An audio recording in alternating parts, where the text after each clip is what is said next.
Yeah.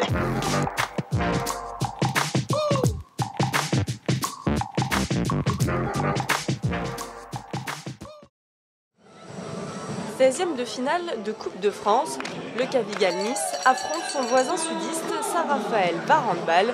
L'occasion pour joueurs et entraîneurs de revoir d'anciens coéquipiers. Les retrouvailles sont chaleureuses. C'est toujours sympa quand on a des copains dans l'équipe. Voilà, c'est les deux clubs de la région, on va dire, donc on connaît pas mal de monde. Et là, il y avait pas mal d'amis dans l'équipe. Tu as dû voir Xavier Baraché aussi qui est passé. Et il n'a pas fait que passer. Monsieur Xavier Baraché. Le Niçois, ancien pensionnaire du Cavigal, aujourd'hui arrière droit de l'équipe varoise, a donné le coup d'envoi de la rencontre. Blessé, il n'a pas pu disputer le match, mais n'aurait manqué ça pour rien au monde. C'est vraiment un club à part et j'ai évolué, je suis devenu adolescent, jeune adulte, puis après c'est aussi ce club qui m'a permis de me montrer également pour me faire recruter par les différents centres de formation. Donc oui, c'est toujours un match à part de rencontrer. J'aurais bien voulu y jouer, c'est dommage que je sois blessé, mais voilà, j'espère que le Cavigal restera en D2, voire même un peu mieux pour essayer de rejouer contre eux. 4e de première division, Saint-Raphaël s'est présenté avec ses internationaux.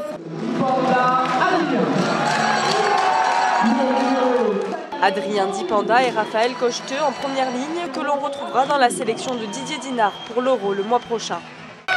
Dans ce derby du Sud, c'est Saraf qui ouvrait la marque. Les deux formations se tiennent lors du premier quart d'heure de jeu.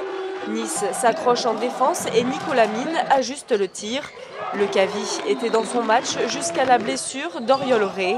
Comptez aussi les absences de Touraton et Christiansen.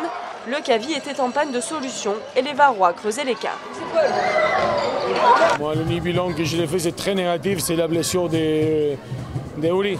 Je pense que nous non plus, on n'a pas bien joué. Après, c'est vrai que la manque d'effectifs, je pense à Marcus, surtout je pense à Marcus, c'est un joueur percutant dans l'équipe et important. J'aimerais bien sûr qu'il mérite l'équipe de gagner. Saint-Raph, il a fait un bon match. En fait, il a fait les matchs qu'il devait faire. Pour ce dernier match de 2017, la famille du Cavigal s'est réunie. Les basketteuses du Cavigal Nice Basket 06 ont été présentées aux spectateurs du hand. Un moment convivial avant une reprise difficile. Les Niçois continuent de se battre, mais butent face au gardien raphaélois. La rencontre est pliée. C'est l'occasion pour les deux entraîneurs de lancer leurs jeunes. Point positif de cette rencontre, la relève niçoise a tenu la baraque, remportant la seconde période.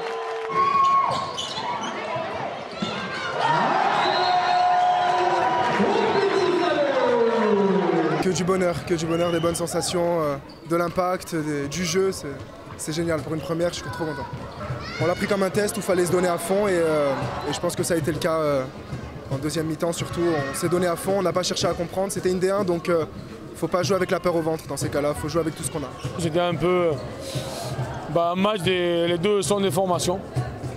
Et apparemment, je pense que le nôtre il est pas mal. Je suis très content pour notre jeune. En face, il y avait du centre de formation des joueurs de l'équipe nationale, tout ça. Et les jeunes du club, ils ont tenu la route comme il faut. Et je suis très content de sa performance. Souhaitons aux coéquipiers de Xavier Baraché longue route en Coupe de France. Côté niçois, une ultime échéance est à venir en 2017. Un déplacement mercredi chez la lanterne rouge du championnat Cherbourg. Une priorité absolue pour conserver leur place en milieu de tableau.